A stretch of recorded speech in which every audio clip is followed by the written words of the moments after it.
Welcome everyone to a Q&A with the author, with Thomas Lin Pedersen, the current maintainer of ggplot2, as well as several other packages at Posit. I know you just put out a post about the new version of SVG Lite, I believe. Yes. And I saw that you're working on Plumber 2, so if we have time, I'm going to be sneaking in some questions about that. But we'll stick to ggplot2 for the book club at first, at least. So just to get started right away.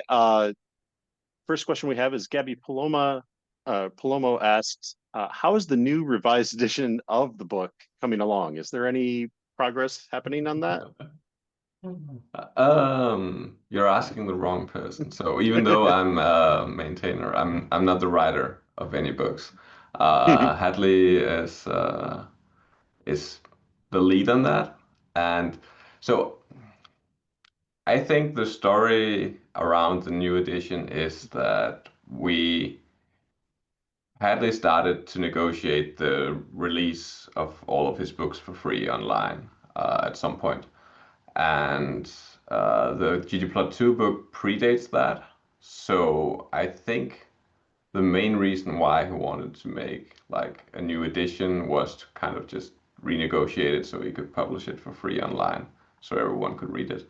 So I don't think he has like a huge pressure on his back in terms of actually getting it in print. It was mainly just about getting it online, I think. And I think he got distracted at some point. So I think he has think it's multiple books in progress. So yeah. yeah.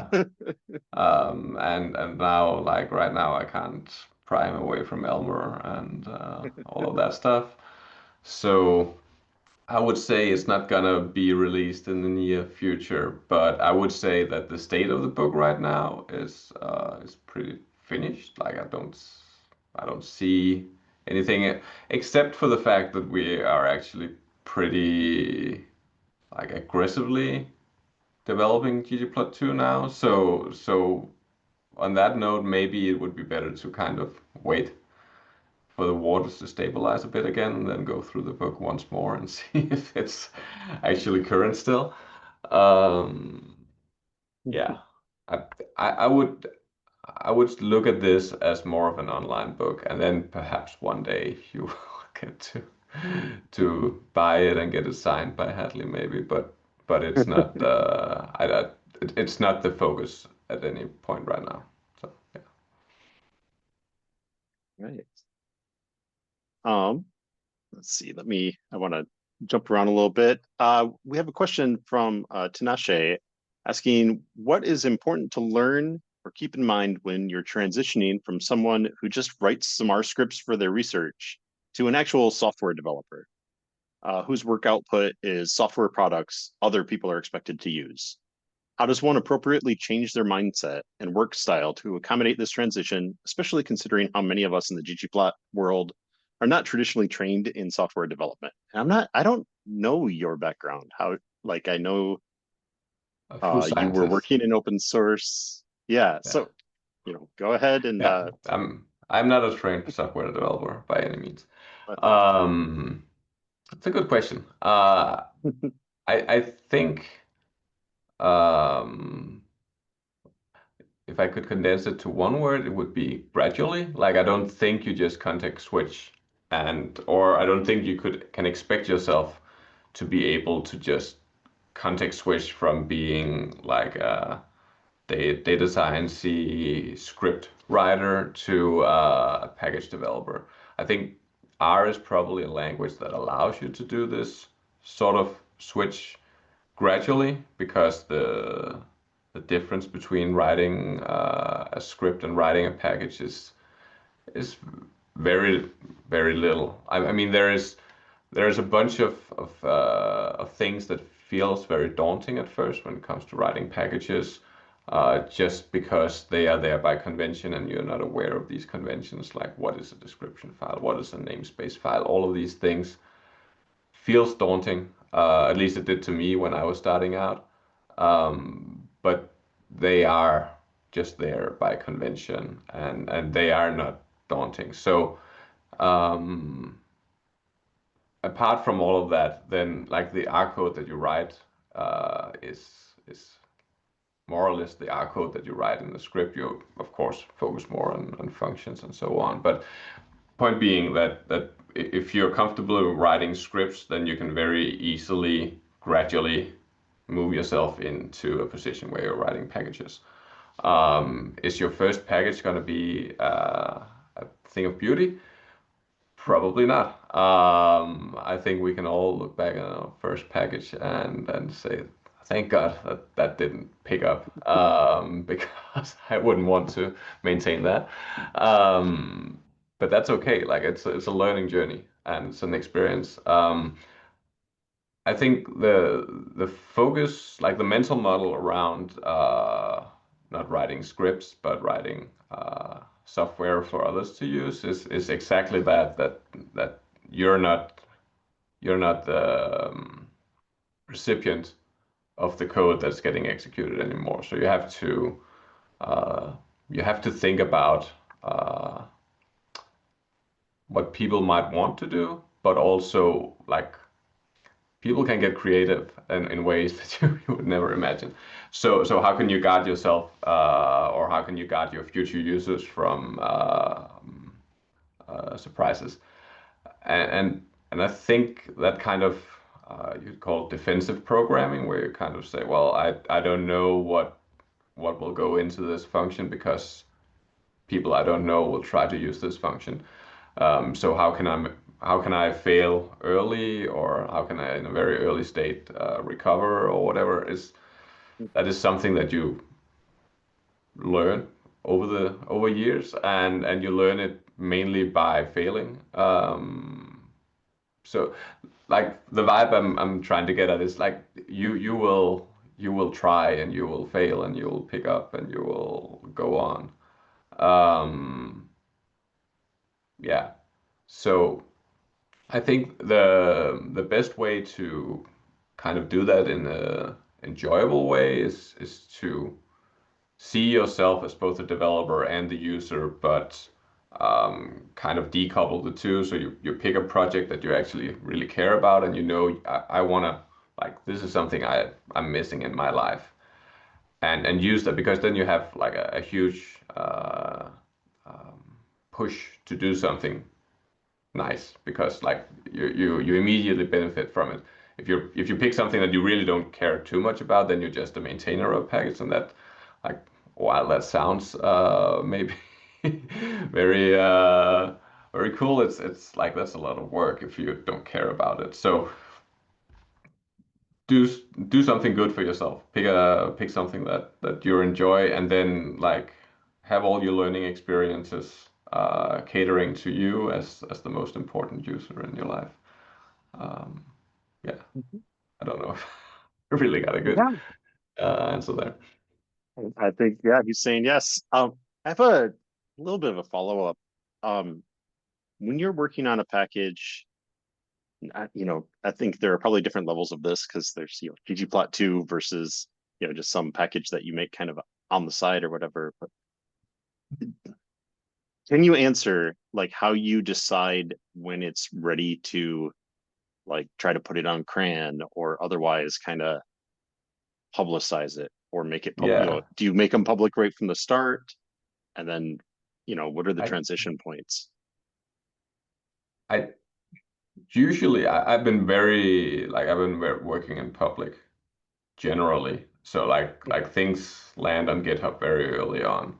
There's usually like there's like the beginning phase is the phase where I'm just like writing the first kind of function, figuring out how things fit together. And the package are not doing anything at that point. So like I don't see much value in using Git. Like it's all there, but I'm forgetting to commit, and I'm just like, and then at some point it's like, oh, it seems like it's more or less working now. I should probably commit all of this and push it to GitHub. But that is still in an early state. Like it's not polished in any way, but it's doing some of the things that I set out to do in some state, there will probably not be any unit tests at this point. Like there'll be a this is the fun, like where you just like free rolling, like I can make all the functions I want. I don't have to care about anything. And then once you kind of reach a level where you're kind of okay, this is crystallizing into something that seems to work together, then you kind of have to be a grown up and have to do all the boring stuff that makes a good software package that is well designed and all of that. And that will be a more gradual like progress with a lot of commits, and but all that will happen in public. When to put it on CRAN, that's the first time you try to put something on CRAN, you're so terrified. I don't know of anyone who hasn't been terrified of like submitting their first package to CRAN. And then over the years, I think it's kind of like with articles. Like if you're in academics, like the first article that you submit to a journal, that's just like so terrifying. And then you look at your supervisor and they're like, oh, I just wrote something. Oh, off you go. And it kind of goes in the same way with CRAN. Like at some point you just do it. Like, oh, line in the sand. This is good enough. So there. I don't have any like measurements for when it's done. Like I feel like I have to make something work predictably enough. Like it should be good enough. Like I don't want to push something to CRAN that where I expect errors to be abound because I didn't cover my edge cases. So like there is a level of polish that I aspire to. But I also, on the other hand, like if features are missing, but the package is otherwise polished, I would have it like it would be fine to put it on CRAN rather than keep people waiting for me to have time to like nail the remaining features or whatever. Now you mentioned Plumber 2, that actually happened in private for a while, just because like some packages, some endeavors are just a bit too high stake or like too big to be public from the onset because people will have opinions, and like too many opinions in the starting state is never a good thing. And it's sometimes it's just nice to be able to work in silence for a bit.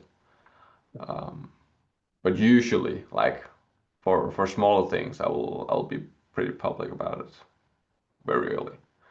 Um, yeah. Great. There was a lot in there. That was great. Stop me Next, if I'm let's just go. rambling too much. Oh no, I will, but you weren't. Go back. We'll go back to Gabby. She asked, what are some extension packages you like to work with alongside ggplot2 to make plots? Are there any that stand out? Are there any? I really enjoy Patchwork. Like that's a really good extension. No, the horrible fact is that I don't do a lot of data visualization anymore, being a software developer. And it's kind of it kind of goes back to the other question about like transitioning from writing scripts to being a software developer. Uh, at some point you kind of end up in this state where you have to choose, am I a user or am I a software developer? Because you can ignore that chasm for a while because you have the time to be both. Uh, but if you end up writing some packages that becomes popular, and if your work allowed and all of that, then you have to kind of choose. You can't maintain like 10 popular packages while also um, taking part in all of Tidy Tuesday's plotting endeavors, and like there's just a limited amount of time in the universe. So I don't do a lot of plotting outside. Like so I do make like digital art using R and ggplot2, and that was kind of Like at some point, it felt like I had reclaimed some kind of being a user of ggplot2 doing that. But I have plotted empty cars so many times, but like having done like actual data visualizations, it's been a while.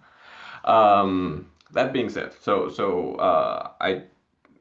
I do enjoy Patchwork, but from other people, I have to plug Jon, who is also working on ggplot2 now. His legendary package for doing all kind of cool stuff with legends and access. Um, and I mean, it's all well known. GG Repel is really cool. What can I name drop as well? GG Text, I really enjoyed that, but now I've made a competitor in Marquee, so I will rather plug that instead. Um, yeah, I think the best extension packages are by far those that kind of finds their niche in terms of like um, go out to solve a very specific thing. And it might be niche like I'm really into this type of plotting thing that only happens in my little research area, or it can be like with legendary. I want to provide tools for working with legends in some way, and kind of figuring out a good way, good cohesive way to kind of solve that issue. Um, but there exists so many, and I'm like GG Force, and like I think every extension developer, not every, a lot of extension developers need to have a package where they just dump good ideas that don't like they just need to exist somewhere. Um, and these packages need to exist, but they are also like it's impossible to. Like I'm sure they all solve the same problem 3 times, because it's impossible to get an overview of these kind of catch-all packages. Um, yeah. Say thank you in the chat for tidygraph. Just wanted to make sure you see Oh, that. That it's been a while since I looked at that, but yeah, my pleasure. excellent. All right. Derek Solberger asked, do you know of tools, current or future, to help people resize plots, specifically for posters? But I guess, what are your tips for resizing plots is I think the way Yeah. that comes down to. Um, I am going to assume, but you can correct me, that with resizing, it's mainly a matter of making like the text larger or bigger, like the relative space that lines. Yeah, exactly. That is a very you're not the first one to grapple with that. So much so that I wrote a blog post about it. So, which is weirdly enough one of the top scoring blog posts on the Tidyverse blog, even though it's pretty old now. Um, it all boils down to using either RAG or SVG Lite, which for these graphics devices they have a scaling argument that you can just like tune up and down, and it will change the relative sizing of text and line width and all of these things while keeping everything else constant. So you don't have to worry about like you can set um, I know on my poster I need it to be like 10 centimeters across and 5 centimeters height. And then you can render to that, and you can say, well, oh, the text looks a bit small, and you can just change the scaling parameter to make it look nice. Uh, I think that at least to me is the right way to go about it. Of course, then you kind of lose if you need to set font sizes exactly because you know that plots need to have this font size, then that kind of goes out the window when you have like a dial to change it. Um, but yeah, it's one of those problems that feels like it should be so easy to solve, but and I feel like I've solved it kind of, but there's always drawbacks. Let me just can you write out of we can find that blog post. I think I found it. Okay, I put it taking into the control chat. of plot scaling. Okay, cool. Yep, Yeah, yep. that should at least Yeah. give some good Once you input. said that it was one of the most popular on the Tidyverse blog, I was like, okay, if I just put like Tidyverse blog and some other keywords, it's gonna find it, and it did. So Yes. Okay. luckily. And speaking of search, finding things or not finding things, that reminds me of this question from Gabby of what are your thoughts about using AI to code and create plots? And that, I bring that up because thankfully this particular one, it didn't have an AI answer. It just gave me a link to the blog like I was trying to get. And a lot of times Yeah. those AI answers can be noisy, but they also can have advantages. So what, Yeah. you know, take it away. What are your thoughts? So, I don't use AI at all. Like I have well we did in Persit we do some workshops to kind of educate ourselves. That was and I participated in that a couple of weeks ago. That was my first time interacting with an LLM. At least knowingly. I mean they can be baked into all kinds of things that I can avoid. Um, I have a lot of opinions on them, but they tend to become very doomsy and bringing bringing the vibe down. Um, so so yeah, I don't use them. I can see AI and LLM being able to provide uh, great utility, but it comes with the price of probably destroying our community. So I mean that's kind of where I am. Like I can totally acknowledge that they can do a lot of good, but I also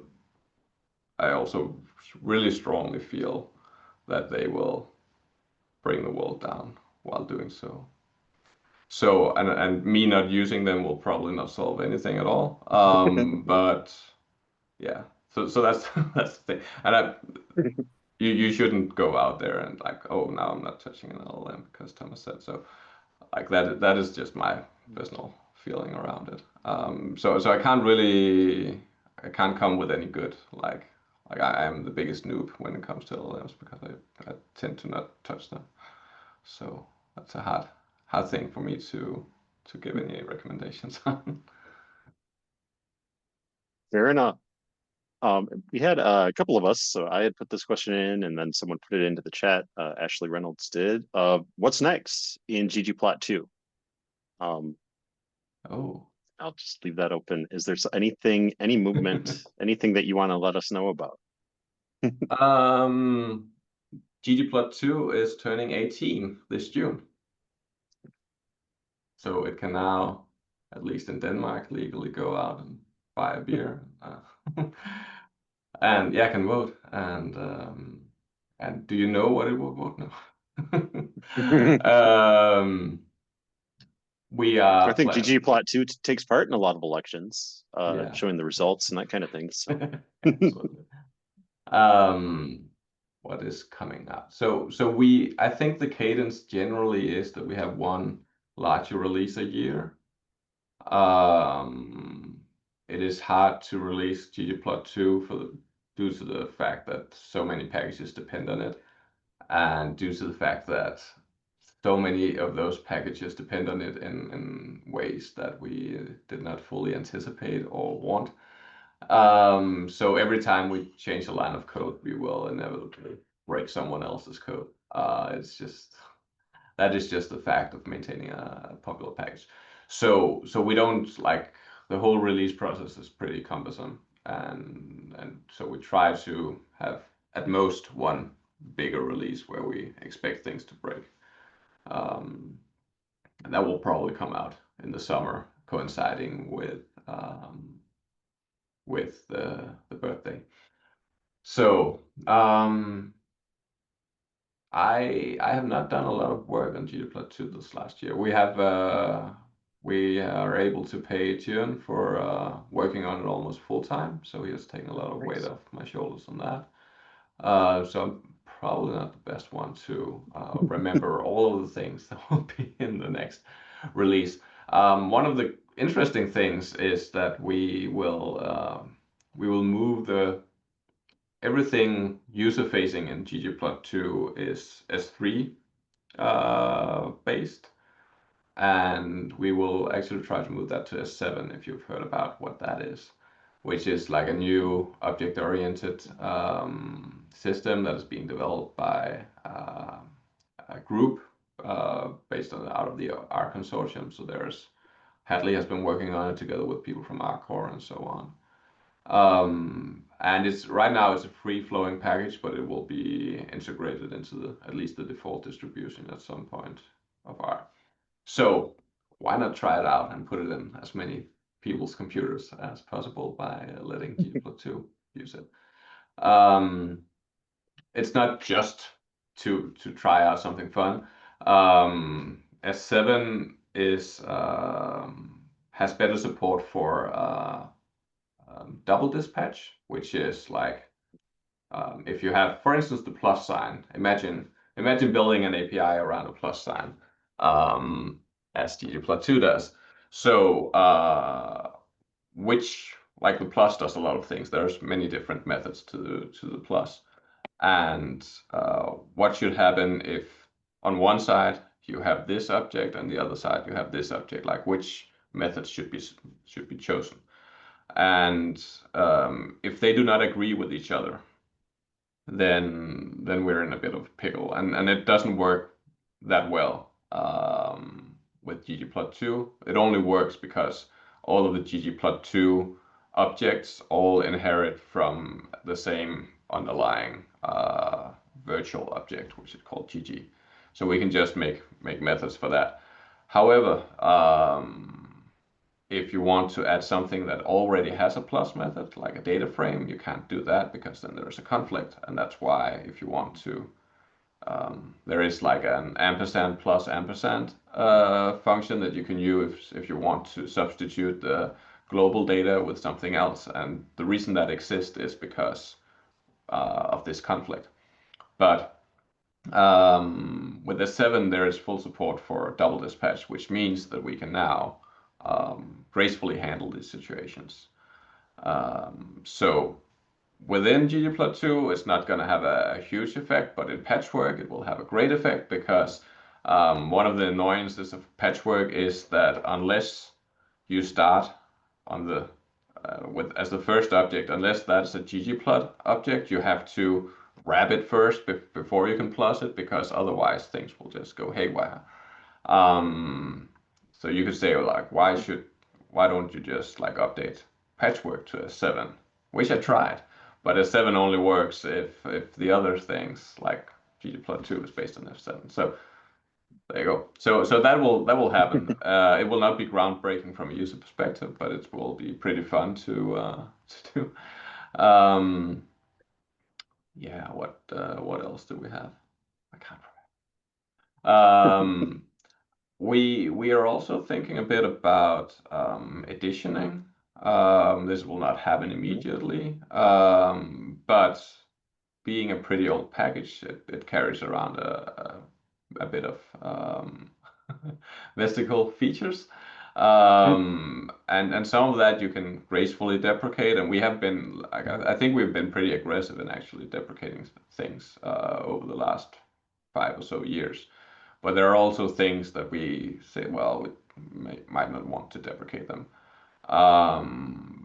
But we are looking into the possibility of like having an edition where you can like maybe even at the tidyverse level, like use tidyverse 2026 edition or something like that, and that will kind of remove some of the things that we have decided that, well, we don't really believe these are the right thing or the right way to do it. But we don't want to remove it wholesale because people still depend on it, and it's all this like don't break too many scripts. So, but if you like opt into this, then we will remove them from you, but we might give you something else instead. Um, for instance, like the chord polar is like objectively a worse coordinate system than chord radial. But the number of plots that are using chord polar is so like we can't just throw it away, but we can hide it behind like an addition tag or something. So again, this is not like really it's not something that really benefits the users in the sense that like I mean it will, in my mind, it will end up with forcing users to write like better ggplot2 code, but like it's not a new shiny thing, so I get that. um, I think Marquee will be integrated directly into ggplot2, so like rich text is not something that you have to ask the users to install a different package to support. Like that's at least the hope and dream of Marquee. Once I'm sure that it works well enough. So that is a nice feature to be able to do that out of the box in ggplot2, I think. Whether it will like whether GM text will suddenly just work with Marquee or whether it will be a different GM, I'm not sure. But yeah, so that's in the horizon. Um, yeah, but ggplot2 is like it's like the old boring grandpa. Like we have been very adamant in trying to like if people come with a shiny new idea that like well you should really write an extension package for that. Part like one of the like the major reason is that it's a really cool feature, but it will just add additional workload for us to maintain ggplot2, and there is like it's a full position to just keep on top of ggplot2. So we don't want to add to that. So it also means that the amount of new shiny in ggplot2 is pretty low. And that's by choice and design now. We're trying to empower extension developers as much as we can without shooting ourselves in the foot by opening up too much. So yeah. That did lead pretty well into, or at least relate to a question that Tinashe asked in the chat of, is there an overlooked functionality in ggplot2 that you wish people used more? I wish people used more. Um, I guess the chord radial might yeah, partly but that's pretty new. account for Like that. people should Yeah. use that just because it's better. But that's like I'm more curious about like something that has existed for a long time. I think if people would spend a day or two looking at the scales package, their life would be greatly improved because it contains so many utility functions for working with scales. So they're like yeah, there are just so many nice utility functions. So if they knew what was there, they would save themselves from writing a lot of anonymous functions in their function calls and so on. What could hmm, what is what is people not using? I think there is we made a mistake when it came to or Hadley because this predates me. This is all Hadley's fault. The scale limits and the chord limits just confuses people. Like when do you put limits on the scale? When should you? So what I generally teach is that if you want to zoom in, you do it on the coordinate system because that doesn't remove data. But if you do it on the scale, it will limit the data. Well, that's not actually true. It's just because that the out of bound argument to a scale is by default censor, which removes stuff that is outside of the scale limits, but you could also just keep it, and then it will work the same way as with cohort limit setting. That all of that is, well, I don't know that this doesn't really answer the question of what should people use. This is just more like this is just a mess, and I would have hoped that we haven't created this mess. Um, Let me think about it. Maybe something Okay, will come up. sounds good. And see if we can occupy your brain a lot with this next one. So Kaya asked, ggplot2 and the grammar of graphics work because they do things in a consistent way via, the grammar. Hmm. When you're adding new features, do you ever run into instances where the grammar does not yet cover the use case and you have to develop new parts of the grammar or new consistent standards? And if so, do you run into philosophical disagreements between developers? And how do you handle all of that? And if you can think of a case where that applies. Yeah. So the short answer is that I don't think it comes up too much. I think um, there are questions around like what's the correct API for this? What's the most consistent way to do this? But this is all within the bounds of the already defined grammar. It's a pretty well developed grammar. So it does kind of cover a lot of things, but on the other hand, it doesn't really like it is vague enough to cover everything without like uh, getting into the actual annoyances of implementing it. So in that sense, like when you hit something either through practice or because a new idea comes up or whatever, it's certainly covered by the overall like idea of the grammar of graphics. But how should we implement it in a way that feels consistent with ggplot2? Um, that is that's just a whole different thing. And I would say like this whole mess with setting scale limits is kind of like it kind of also comes out of that like where's the responsibility for that? Should it be in both places? Like you can conceivably see it being in both places, but should an implementation actually do that in both places, or should it pick a lane? I think ggplot2 has been um, guilty of allowing you to do the same thing in way too many places, which makes it harder to teach and makes it harder to maintain. And we're trying to kind of rein that in a bit to the extent possible.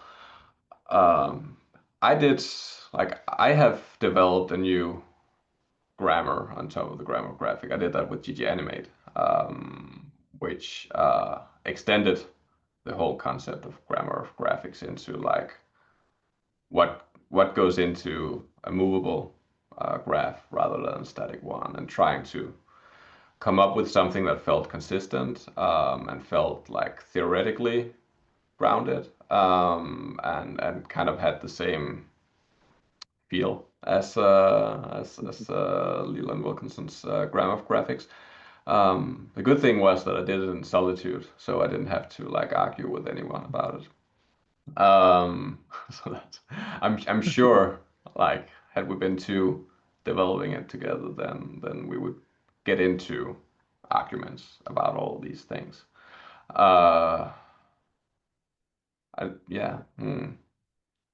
Have we? That I think like now and again the core developer group are disagreeing in some places, but it's mainly about like should we deprecate this function or should we like these kind of things.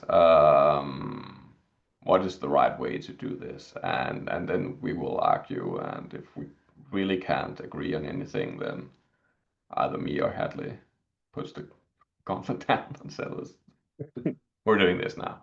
Um, so I don't like we don't have any saucy kind of infights that could create a Netflix drama or anything. So like pretty it's pretty mellow most of the time.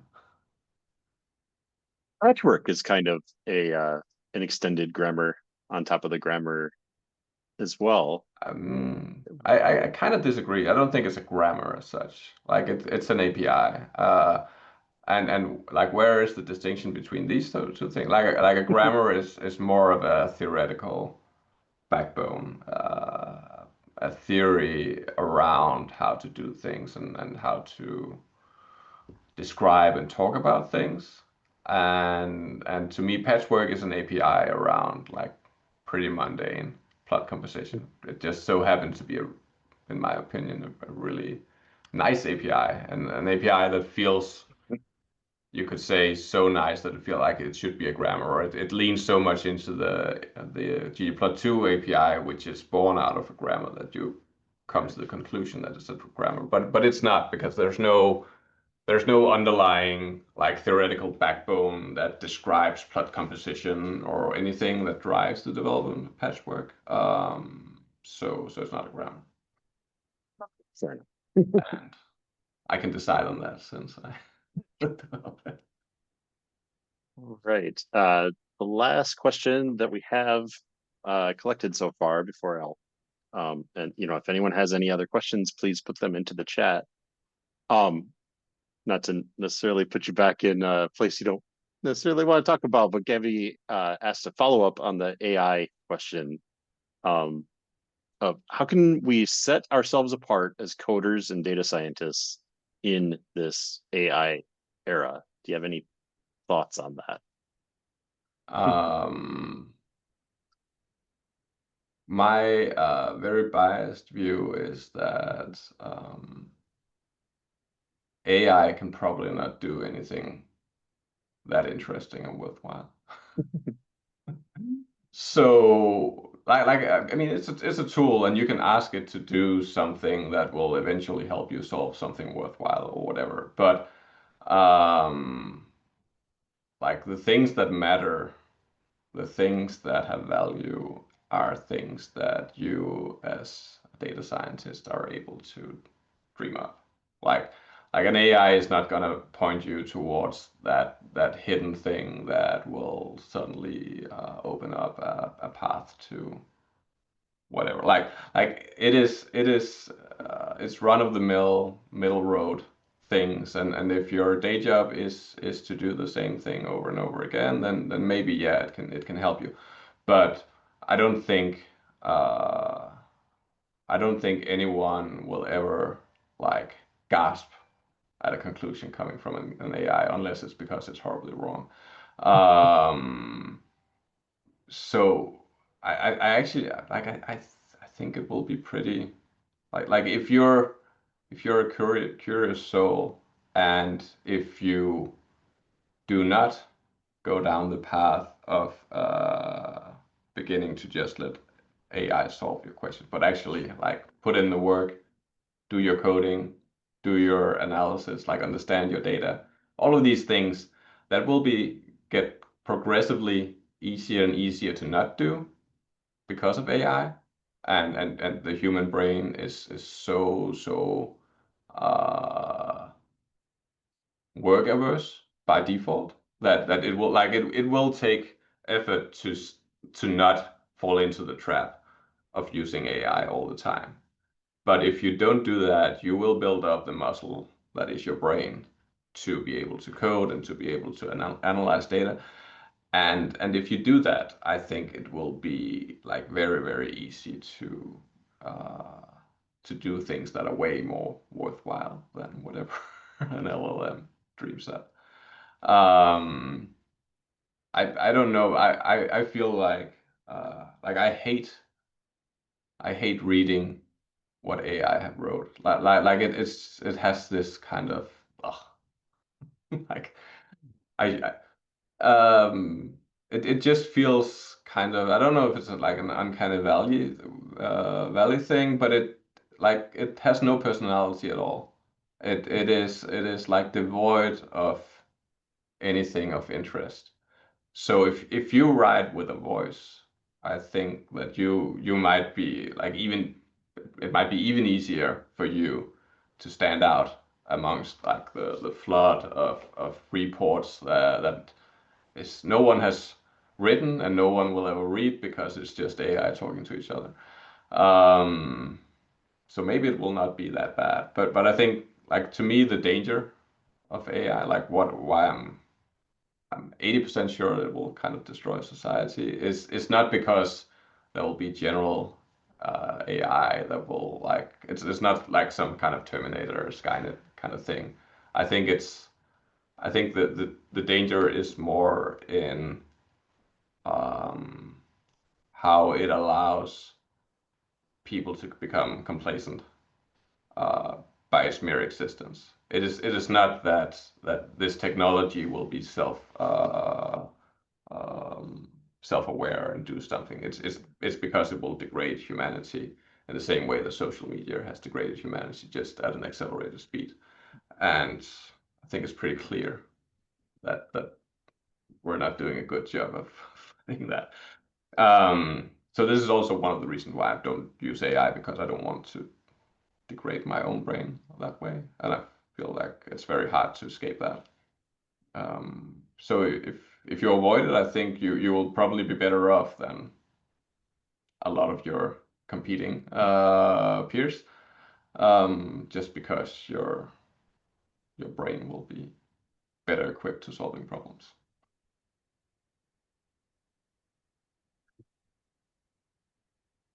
That was a good answer. Okay. We have about, I don't know, 5 to 10 minutes left. And they didn't keep me busy with ggplot2 questions, so I do have to ask about. You mentioned that Plumber 2 was in the works, kind of hidden, and now I think it was ShinyConf when I started to hear about it. How long have you been working on Plumber 2? A month, or Okay. yeah, 1 or 2 months. It came out, the bigger, more interesting news is perhaps that me and Hadley and some others are working on, like, we have a focus group of around R in production. Hadley is writing a book. We'll see when it comes out.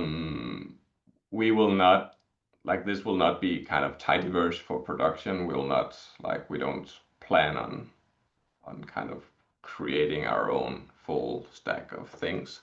However, we do think that we are well equipped to at least understand a lot of the problems around it and make sensible suggestions around it.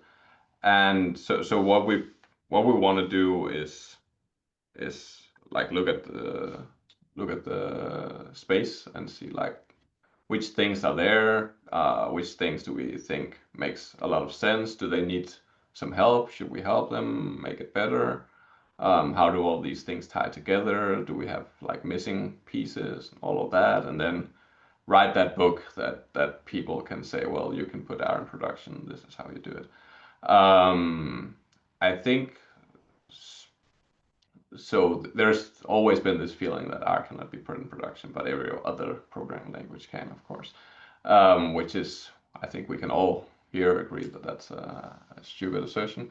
One thing that I think we have going for us is that all of these other languages, sure, you can put them in production, but it's not about putting data science in production, it's putting software and development in production. And that's very different from productionizing data science.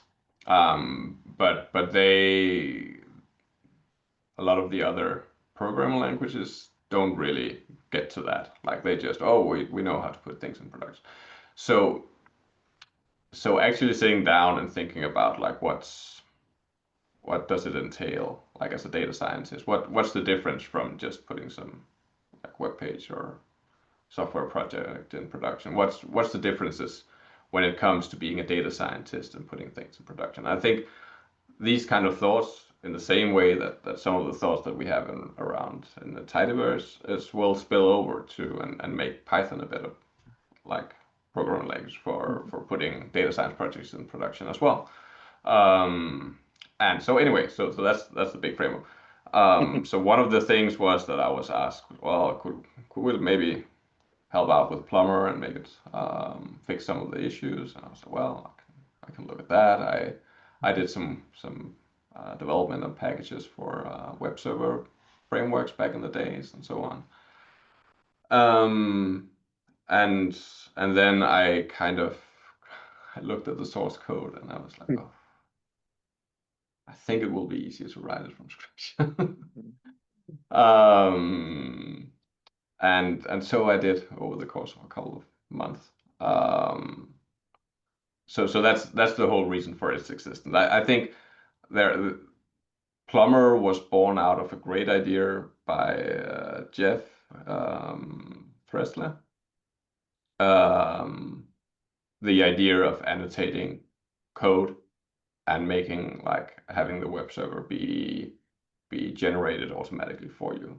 From that onset on, it has was adopted as a first-class citizen into RStudio's offerings, and suddenly had to move up to the big stage. And over the year, things have just been put on in ways that was never designed for or anticipated for. And it was, at least for me, very hard to get into to figuring that code base out. And there were things that was just really hard to change. So yeah, this is kind of just me coming in from the side and say, well, maybe we could do this with. And we'll see if it picks up. I think it's turned out pretty nicely. And it's sort of done, but not completely, of course. But it will probably see a pro release around PositConf, I think. That's at least the hope. Yeah. So that is one of the things I'm working on. I'm also working on a produce this package, which is use this for managing production projects instead. And kind of, if you buy into our idea of how to organize and work with a data science project, then that could potentially help you both managing the structure, but also if you want to set up deployment on a Docker or Connect or whatever, that should help with that. So these are kind of, I haven't looked at ggplot2 for a while. This is kind of my yeah, what I spend my time on right now. All sounds very exciting, and I can see produce this is definitely an example of one of those where it is public and it doesn't have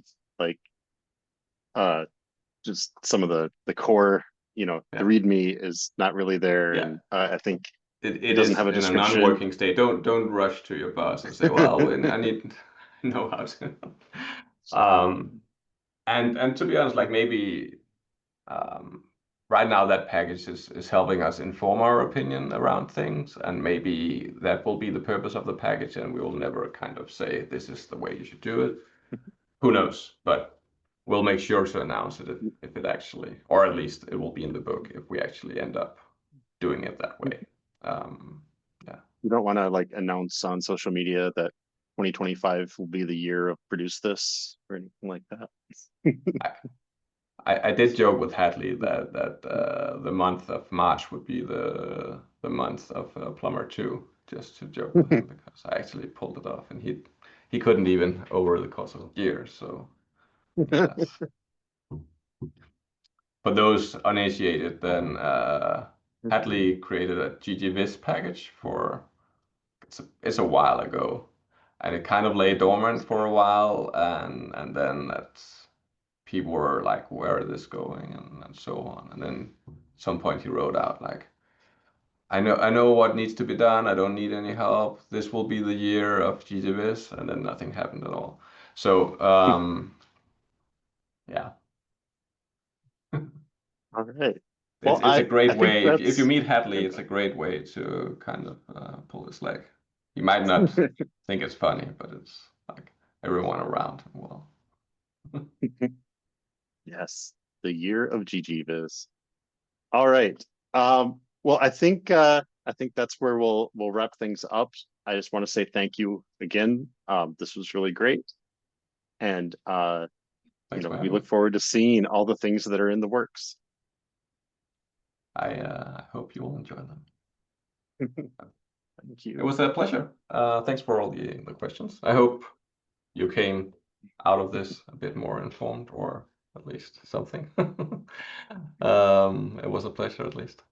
So, I know for sure that I learned a lot, and it looks like we're getting thanks in the chat and in the videos. So thank you very much.